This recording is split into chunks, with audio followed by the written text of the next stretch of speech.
پچھلے جمعے پر بھی سیرت مصطفیٰ کے حوالے سے چند معروضات میں نے آپ کو گزار کی، اور انشاءاللہ اس جمعے پر جو ہے وہ ہم باقاعدہ موضوع کی طرف جو ہے وہ گامزن رہیں گے، اور بطور برکت اسی آیت کو آپ کو یاد دلاتے ہوئے کہ ہمیں اللہ تعالیٰ کہ پاک نبی صلی اللہ علیہ وسلم کی اطاعت کرنا ہی اللہ کی اطاعت کی طرف لاتا ہے۔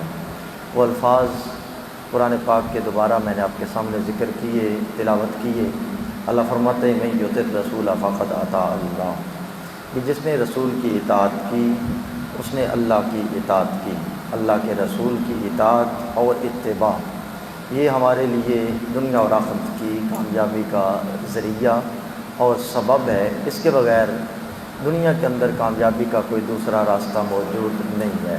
یہ ہمیں یقین اور ایمان سے سمجھ لینا چاہیے، اور یقین اور ایمان سے اس بات کا جو ہے وہ اپنے دلوں کے اندر جگہ دینی چاہیے کہ اتباع رسول، اطاعت رسول صلی اللہ علیہ وآلہ وسلم کے بغیر نہ دنیا سنور سکتی ہے نہ آخرت بن سکتی ہے۔ اس لیے ہمارے لیے ضروری ہے کہ ہم اللہ کے پاک نبی کے بتائے ہوئے طریقے کے مطابق اپنی زندگی کو گزاریں۔ یہ ایک بنیادی اصول ہے، اس کو کبھی بھولنا نہیں چاہیے۔ ہم جو ہے وہ حدیث طیبہ کے حوالے سے اور خاص کر جو ہے وہ طہارت پھر عبادات کی طرف آ رہے تھے۔ عبادات کا ذکر کرنے سے پہلے، جس میں انشاءاللہ ہم سب سے پہلے نماز کا ذکر کریں گے، اس سے پہلے میں نے ضروری سمجھا کہ ہم جس انداز سے نماز ادا کرتے ہیں، جس انداز سے اللہ کی عبادت یعنی نماز کی صورت میں اس کو بجا لاتے ہیں، اس طریقے میں ہمیں امام اعظم ابو حنیفہ رحمۃ اللہ علیہ تعالی آپ کا مقلد یا آپ کے راستے پر چلنے والا کہا جاتا ہے۔ جب ہم یہ باتیں کرتے ہیں کہ یہ تو حنفی ہیں، یہ تو امام اعظم ابو حنیفہ کے طریقے پر چلنے والے ہیں، اور ہم فوراً یا کچھ لوگ فوراً دوسرے راستے پر ساتھ کہہ دیتے ہیں دیکھیں جی یہ تو ابو حنیفہ رحمۃ اللہ علیہ کے طریقے پر چلنے والے ہیں، ہم تو حدیث اور سنت پر چلنے والے ہیں۔ اب سادہ بندہ یہ دو لفظ سنتا ہے تو اب اس نے تقابل اور ایک کمپیریٹیولی جب دیکھنا ہوتا ہے تو وہ سمجھ جاتا ہے کہ ایک طرف وقت کا امام ہی کیوں نہ صحیح، اللہ کا نیک بندہ کیوں نہ صحیح، اللہ کا ولی صحیح، لیکن ایک طرف اطاعت سنت اور حدیث ہے اور دوسری طرف ایک امام کی پیروی ہے، تو ہم کیوں نہ سنت اور حدیث کے پیچھے چلیں، امام کے پیچھے چلنے کی کیا ضرورت ہے۔ تو یہ جو دو لفظ ہیں جو ایک دوسرے کی اپوزیشن اور متضاد بنا کر پیش کیے جاتے ہیں، یہاں سے لوگوں کو غلط فہمی کے اندر دانستہ سمجھیں یا نادانستہ، میں نادانستہ نہیں کہتا تو دانستہ ہی ہوں۔ لوگوں کو پتہ ہوتا ہے، جو ہمیں اس قسم کا جانسا دیتے ہیں ان کو پتہ ہوتا ہے وہ نادانستہ یہ ایسا نہیں کرتے، دانستہ کرتے ہیں۔ لیکن کیا ہے، ایسا عمل کر کے دانستہ طور پر لوگوں سے چیزیں باتیں چھپا کر کہا جاتا ہے وہ حنفی ہیں، وہ امام ابو حنیفہ کے پیچھے چلتے ہیں، ہم قرآن و سنت پر چلتے ہیں۔ اور ساتھ ہی میں کسی پر کوئی قدغن تو نہیں لکھاتا، لیکن گزارش تو میں ضرور کر سکتا ہوں کہ ایک عالم دین کے ذمہ ڈیوٹی اور ذمہ داری کیا ہے۔ وہ ذمہ داری کیا ہے؟ وہ ہے حق اور سچ کو بیان کرنا۔ جو چیز حق اور سچ اس کے سامنے ہو اس کو کھول کر بیان کرے، اس کے بعد سننے والے پر یہ ڈیپینڈ کرتا ہے، اس پر منحصر ہے کہ وہ کون سا راستہ چوائس کرتا ہے۔ جو آپ کے پاس حق بات ہے اس کو کھول کے لوگوں کے سامنے بیان کرو، ان کو واضح انداز سے لوگوں کے سامنے بیان کرو تاکہ لوگوں کو بات کا سمجھنا آسان ہو جائے، لوگوں کے لیے راستے کا انتخاب کرنا آسان ہو جائے، تاکہ وہ کسی غلط فہمی کے اندر مبتلا نہ ہو۔ تو آئیے، ہم حنفی کہلاتے ہیں تو دیکھتے ہیں کہ ہم ابو حنیفہ رحمۃ اللہ علیہ کے پیچھے کتنا چلتے ہیں، اور امام اعظم ابو حنیفہ رحمۃ اللہ علیہ تعالیٰ جو ہے انہوں نے اپنے پیچھے لوگوں کو کیسے اور کتنا لگا لیا ہے۔ ان چیزوں کی طرف آج میں نے تھوڑی توجہ دلانی ہے۔ میں نے کوشش کی کہ میں سادہ باتیں جو مشکل لگ رہی تھی ان کی جو ہے وہ تخریج کر کے ان کو نکال کے آپ کے لیے آسان کروں۔ آسان پہرائے میں ان باتوں کو آپ کو سمجھاؤں تاکہ سادے بندے کو، ان پڑھ بندے کو جو دین نہیں پڑھا ہوا، اس کا دماغ اس بات کو قبول کرے جو باتیں میں آپ کے سامنے کرنے جا رہا ہوں۔ دیکھیں، سب سے پہلے قرآن اور حدیث، یہ جو دو چیزیں ہیں نا، قرآن اور حدیث، یہ باتیں آپ نے جو سمجھدار لوگ ہیں ان کو یاد بھی رکھنا ہے۔ یہ جو دو چیزیں ہیں قرآن اور حدیث، ہمارے لیے ضابطۂ حیات یہی ہے۔ اب جب میں عرض کر رہا ہوں کہ ہمیں لوگ حنفی کہتے ہیں، حنفی کہنے کے باوجود یا حنفی ہونے کے باوجود میں زبان سے کیا کہہ رہا ہوں؟ اب میں نے ابو حنیفہ کا نام تو نہیں لیا، میں کیا کہہ رہا ہوں؟ ہمارے لیے ضابطۂ حیات کیا ہے؟ قرآن اور حدیث ہے۔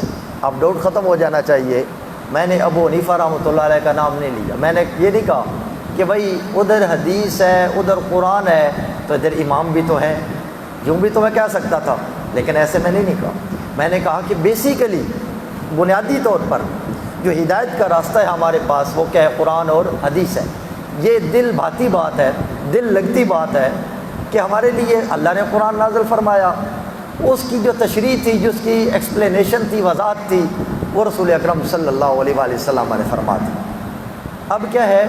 قرآن اور حدیث ہمارے پاس آ گیا، قرآن اللہ کے نبی نے بیان کر دیا، حدیث کے ذریعے وضاحت ہو گئی، باتیں ہمارے سامنے واضح ہیں۔ اب اس کے علاوہ کوئی دوسرا ہمارے پاس راستہ نہیں ہے۔ ہم نے دیکھنا ہے، اللہ تو ہمارے سامنے آیا کوئی نہیں، اپنا کلام اس نے بھیج دیا کہ بھائی میرے پاک نبی یہ میرا کلام ہے، یہ میرے بندوں کو پہنچاؤ، پھر کر کے بتاؤ۔ دو کام کرو، اسوہ بھی دکھاؤ، کلام بھی بیان کرو، اپنی زبان اقدس سے بیان بھی کرو، اسوہ کاملہ بھی دکھاؤ اور لوگوں کو بتاؤ ایسے چلنا ہے۔ اب اس کا مطلب یہ ہوا کہ اللہ کا کلام جو ہے اس کی فہم و فراست، اس کا سمجھنا، یہ بھی اللہ کے نبی کے گرد گھومتا ہے۔ اور اس کے بعد اللہ کے پاک نبی صلی اللہ علیہ وسلم نے جو قرآن کی وضاحت کی یا وضاحت کے ضمن میں اپنے ارشادات عالیہ بیان فرمائے، وہ بھی اللہ کے نبی کے گرد گھومتے ہیں۔ دین کا مرکز و محور جو بنیادی پوائنٹ اور نقطہ بنتا ہے، پھر یہ رسول اکرم صلی اللہ علیہ وآلہ وسلم کی ذات پاک بن جاتا ہے۔ اب جب ذات پاک بنتا ہے تو آپ کی اب ہم نے حیثیت کو دیکھنا ہے کہ رسول اکرم صلی اللہ علیہ وآلہ وسلم کی حیثیت کیا ہے، آپ کا اسلام میں میرٹ اور مقام کیا ہے۔ کیا نبی اکرم صلی اللہ علیہ وآلہ وسلم نے چیزوں کو بیان کیا، کرنے کے بعد کر کے دکھایا، کہا کہ جب تک میں ہوں میں تو یہ سمجھا ہوں، میں نے تمہیں کر کے دکھا دیا ہے، اس پر عمل کرو، اور کچھ جو میں نے قرآن سے سیکھا سمجھا ہے میں یہ سمجھاؤں، مجھے دیکھ کے عمل کرو۔ اور جب تک اللہ کے نبی صلی اللہ علیہ وسلم باحیات رہے، آپ نے بتایا قرآن پر یوں چلنا ہے، حدیث پر یوں چلنا ہے، اس کے بعد معاملہ ختم۔ کیا اتنی حیثیت ہے رسول اکرم صلی اللہ علیہ وسلم کے فرامین طیبات کی، یا کہ آپ ایک مصلح ہونے کے ساتھ ساتھ ایک بہترین اور پوری کائنات کے لیے ریفارمر ہونے کے باوجود کے ساتھ ساتھ اللہ کے پاک نبی صلی اللہ علیہ وسلم ایک بہترین قانون دان بھی ہے کہ نہیں ہے؟ انہوں نے قرآن کو بحیثیت قانون اور لا بھی ہمارے سامنے پیش کیا یا کر سکے، یا اپنی احادیث طیبہ کو بطور قانون اور لا ہمارے سامنے پیش کیا یا کر سکے، یا صرف جب تک رہے جس طرح ہوتا ہے نا۔ میں ایک مثال سادہ سے، کیونکہ جو باتیں تھوڑی سی عظیم ہوتی ہیں ان کو اگر تھوڑا سا سادگی پہ لے آئیں تو اور آسان ہو جاتی ہے۔ میں ایک گھر کی مثال دوں گا۔ ایک گھر کے اندر دیکھیں والد ہے، اب وہ والد بڑا ہے نا، گھر کا نظام اس نے لے کے چلنا ہے جب تک زندہ ہے۔ اب گھر کا نظام اس کے ذمے ہے، وہ کیا کرتا ہے؟ وہ اپنے بیٹوں کو کہتا ہے کہ بھائی ادھر بیٹھ کے کھانا کھانا ہے، دائیں ہاتھ سے کھانا ہے، پانی پکڑنا ہے دائیں ہاتھ سے پینا ہے، 3 سانسوں میں پینا ہے، کھانا کھانے کے بعد اتنی دیر تو ہم نے سونا نہیں ہے۔ اب اولاد کے لیے اپنے سامنے وہ ان کو سکھا رہا ہے کہ جب تک میرے سامنے ہو تو ہم نے ایسے رہنا ہے، کھانے کا انداز، سونے کا انداز، پڑھنے کا انداز، جاگنے کا ٹائم، سونے کا ٹائم، کھیلنے کا ٹائم، اور آداب گفتگو، اخلاقیات گھر کے اندر وہ سکھا رہا ہے کیسا کرنا ہے۔ اب وہ جو سکھا رہا ہے اس کی دو حیثیتیں ہمارے سامنے آئیں گی. ایک گھر کے اندر ایک والد کی، یا تو وہ کہہ رہا ہے بیٹا یہ فارمولہ ہے، اگر میں چلا جاؤں نا تو پھر یہ قانون ہے، یہ ضابطہ ہے، اس کو تم نے اپنی اولادوں اور نسلوں تک آگے پہنچانا ہے. یا وہ کہتا ہے میں تو یہی طریقہ مجھے پتا تھا میں نے بتا دیا ہے، تم نے آگے پھر اپنی مرضی سے بتا دینا کسی کو بٹھانا کدھر ہے، کسی کو اٹھانا کہاں سے ہے، کب جو جاگنا ہے، کم اٹھنا ہے، سونے کا ٹائم کیا ہوگا اور تفریح کا ٹائم کیا ہوگا، سیر و سیاحت کب کرو گے، یہ پھر تمہاری اپنے ذمہ پر ہے، وہ ایسا کر لینا. اب باپ کی حیثیت صرف اتنی ہے کہ جب تک زندہ ہے وہ اپنے احکام منوا رہا ہے. دنیا سے گیا تو وہ رول نہیں دے کے گیا، وہ قانون نہیں دے کے گیا، وہ کوئی ضابطہ حیات نہیں دے کے گیا. وہ اپنی فیملی کو، اپنے خاندان کو نسل در نسل جینے مرنے کا، رہنے سہنے کا، معاشرتی اور معاشی انداز زندگی اپنانے کا کوئی طریقہ نہیں بتا کے گیا. اس نے صرف اتنا ہی کیا ہے کہ جب تک زندہ ہے بتا دیا بھائی ایسے رہنا ہے. یہ ایک والد کی حیثیت. یہ میں نے والد کی صرف ایک مثال دی. کیا رسول اکرم صلی اللہ علیہ وسلم کی حیثیت اتنی تھی کہ آپ جب تک بحیات باقاعد حیات دنیا میں تشریف فرما رہے، آپ کہتے رہے، فرماتے رہے کہ ایسا کرنا ہے. اس کے بعد رول اپنا بناؤ، قانون اپنا بناؤ، قرآن خود سمجھو، حدیث خود سمجھو. اب تمہارے قانون، تمہارے رول، تمہارے دستور اب تمہیں پتہ ہے، اب اپنی مرضی سے چلنا ہے. کیا رسول اکرم صلی اللہ علیہ وسلم کی حیثیت اتنی تھی؟ ہم قرآن اور حدیث کو اگر پوری طرح کھنگالیں، ڈیپلی اور گہرائی میں دیکھیں تو اللہ نے میرے پاک نبی صلی اللہ علیہ وسلم کو صرف عارضی ریفارمر اور مصلح بنا کے نہیں بھیجا، بلکہ ایسا قانون دان اور ایسا شارع، ایسا شریعت بنانے والا بنا کے بھیجا کہ کائنات کے اندر ایسا قانون دے دیا اب دنیا کا ہر قانون اور رول اور ضابطہ بدلتا رہے گا، مدنی کریم کا دیا ہوا قانون کبھی بدل نہیں سکتا. یہ حیثیت ہے ہمارے پاک نبی صلی اللہ علیہ وسلم کی ذات پاک کی. قرآن بھی بطور قانون اور فرمان مصطفیٰ بھی بطور قانون. اب ہم نے ایسے سمجھنا ہے قرآن اور حدیث کو کہ یہ بطور قانون ہے. اب ہر دور کے اندر جن کو صاحبان علم و دانش کہتے ہیں نا، پچھلے جمعے پر ان کا میں تھوڑا تھوڑا تعارف کراتا رہا کہ وہ لوگ جنہوں نے دین کے لیے اپنی زندگیوں کو وقف کیا، جو صاحبان علم تھے، جو دین کو سمجھنے والے تھے، جنہوں نے دین کو ہمارے تک پہنچایا ہے، انہوں نے جب بھی قرآن کو پڑھا تو انہوں نے ایسے نہیں پڑھا یہ آیت آئی ہے اور مجھے ایسے سمجھ آئی ہے. انہوں نے سب سے پہلے قرآن کی آیت کو پڑھ کر یوں پڑھا کہ میرے پاک محبوب نے اس کو کس انداز سے ہمارے لیے بطور قانون بیان کیا ہے. پھر حدیث کی طرف آئے تو انہوں نے حدیث کو کھول کے یوں نہیں کہا کہ مجھے حدیث کی یوں سمجھ آئی ہے. انہوں نے جب حدیث کو کھول کر انہوں نے رسول اکرم صلی اللہ علیہ وسلم کے اسوہ پاک کو دیکھا، سیرت پاک کو دیکھا. انہوں نے بیان کیا کہ رسول اکرم صلی اللہ علیہ وسلم نے اپنے اس فرمان پر اس طرح عمل کر کے دکھایا ہے. یہ چیزوں کو اس طرح سمجھا. پھر کیونکہ یہ قانون بھی تھا، قرآن، یہ حدیث قانون بھی تھا، اب فروعات بعد میں مسائل جو پیدا ہونے تھے ان پر اپلیمنٹ بھی کرنا تھا. ان مجتہدین اور ان صاحبان علم و دانش نے یہ کام کیا. انہوں نے پھر اس قانون کو مد نظر رکھتے ہوئے پیش آمدہ مسائل جو فیوچر میں، مستقبل میں ہمیں پیش آنے تھے ان کو بیان کیا. بتایا کہ میرے پاک نبی کا یہ فرمان اس مسئلے کا حل ہے، میرے رب کا دیا ہوا یہ قرآن، اس کی فلاں آیت اس مسئلے کا یہ حل ہے. پھر ان اصولی لوگ مجتہدین جن کو ہم فالو کرنے والے ہیں، اب جب فالو کا میں نام لوں تو کہتے ہیں کہ دیکھو نا یہ قرآن حدیث سے ہٹ گئے اور کسی امام کے پیچھے پڑ گئے. میں انشاءاللہ آج ہی تعارف کرانے جا رہا ہوں کہ ہم کسی امام کے پیچھے چلتے ہیں یا قرآن و حدیث پہ چلتے ہیں. تو ان لوگوں نے پھر اپنی زندگیاں وقف کی کہ قرآن کو اللہ کے نبی نے بطور دستور دیا ہے، حدیث کو بطور دستور دیا ہے. صرف مصلح بن کے نہیں آئے تھے کہ میں زندہ ہوں تو اصلاح کر دی آگے اپنی مرضی، نہیں، قرآن قانون ہے، اس سے کوئی بندہ کسی مکتبہ فکر کا اختلاف نہیں کر سکتا ذرا بات.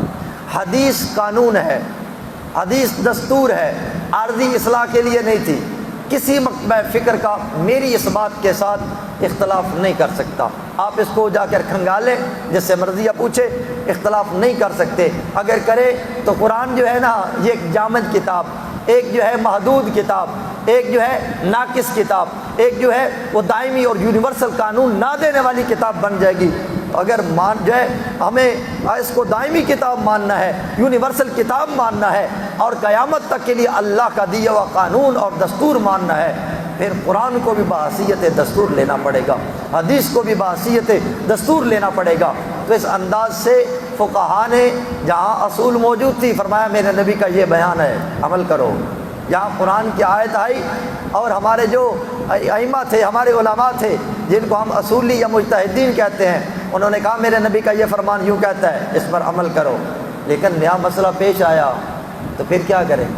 انہوں نے پھر کہا کہ قرآن کی یہ آیت اس کا یہ حل بیان کرتی ہے۔ پھر انہوں نے پھر آنے والے مسائل کا حل بتایا بطور قانون، جس طرح قاضی کے پاس پہلے سے قانون ہوتا ہے نا، جب کوئی بحث ہوتی ہے، ڈسکشن ہوتی ہے، کوئی نیا ان کے پاس کیس آ جاتا ہے تو اس کے بعد وہ کیا کرتے ہیں، وہ خود اسٹڈی بھی کرتے ہیں۔ اس کے بعد کیا ہے، جو سابقہ لا موجود ہوتا ہے نا قانون، اس کے مطابق کہتا ہے کہ ہاں اس مسئلے کا حل اس لا کے مطابق یہ نکلتا ہے، اس کا فیصلہ یہ بنتا ہے، پھر اس کے مطابق اس کا فیصلہ کر دیتے ہیں۔ بالکل مجتہدین نے کیا کیا، قرآن کی آیات جو اصول تھی بیان کر دیے، جو ضوابط تھے بیان کر دیے، لیکن پیش آنے والے جو مسائل تھے ان کو پھر بیان کیا، بتایا کہ یہ آیت اس مسئلے کا حل ہے، یہ قرآن کی یہ حدیث، یہ اللہ کا نبی کا فرمان اس مسئلے کا کیا ہے، حل ہے۔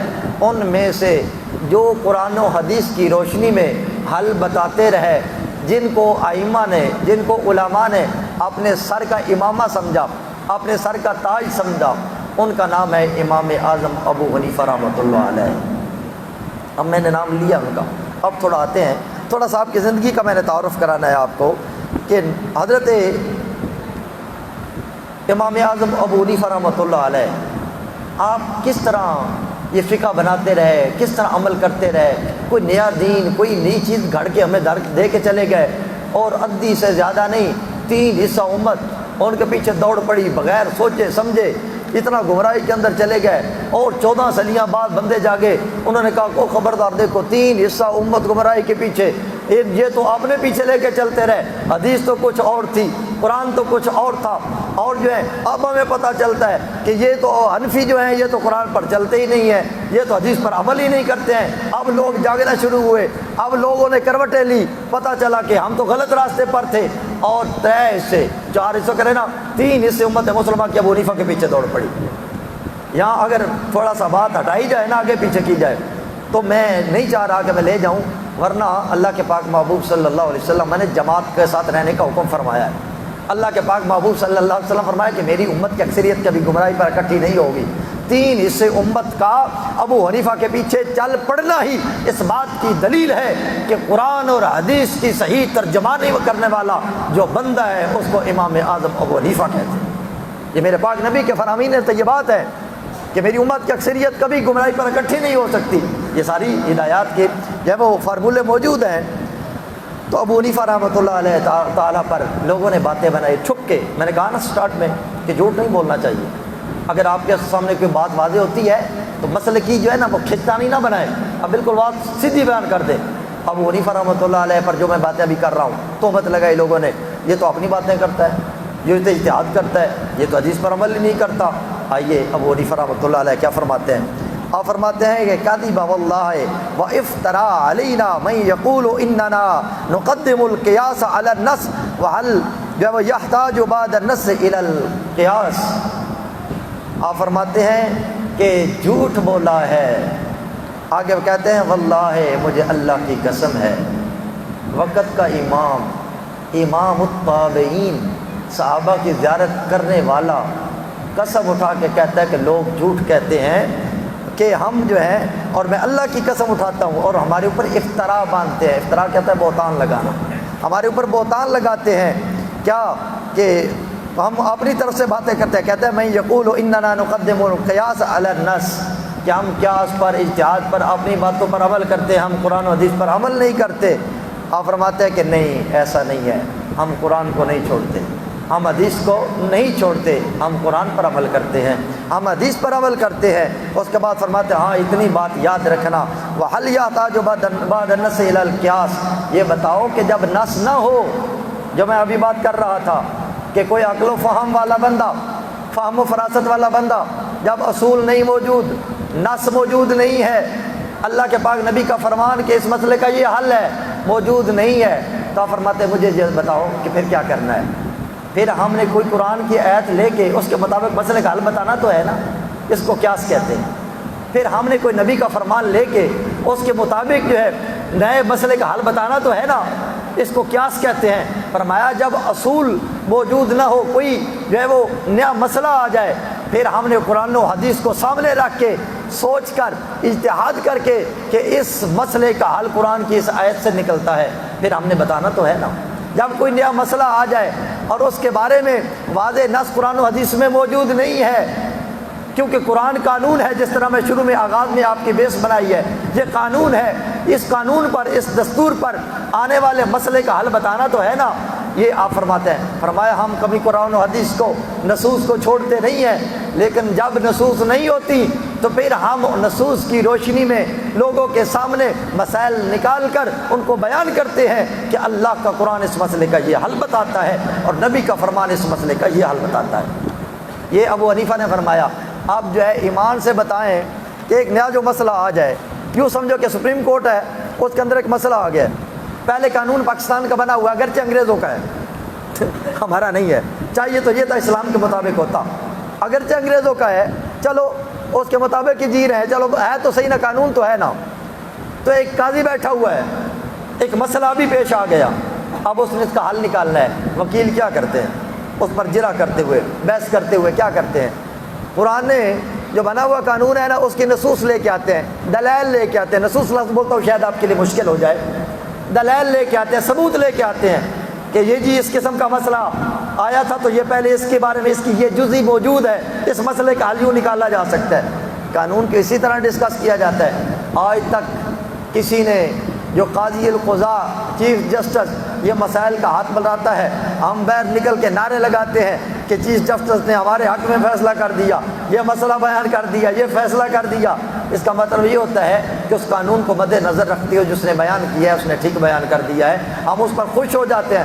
ہم یہ تو نہیں کہتے قانون ہو رہا ہے، اس نے اپنی مرضی سے فیصلہ کر دیا ہے۔ کبھی چیف جسٹس پر اعتراض کیا ہو، کوئی بندہ نہیں بولتا، بلکہ وہ کیا تو وہ تو توہین عدالت ہوتی ہے، سیدھی کہہ دیتے ہیں کہ جی انہوں نے جو فیصلہ کر دیا، انہوں نے جو ہے وہ جو اصول موجود تھا قانون اس کے مطابق انہوں نے فیصلہ کیا ہے۔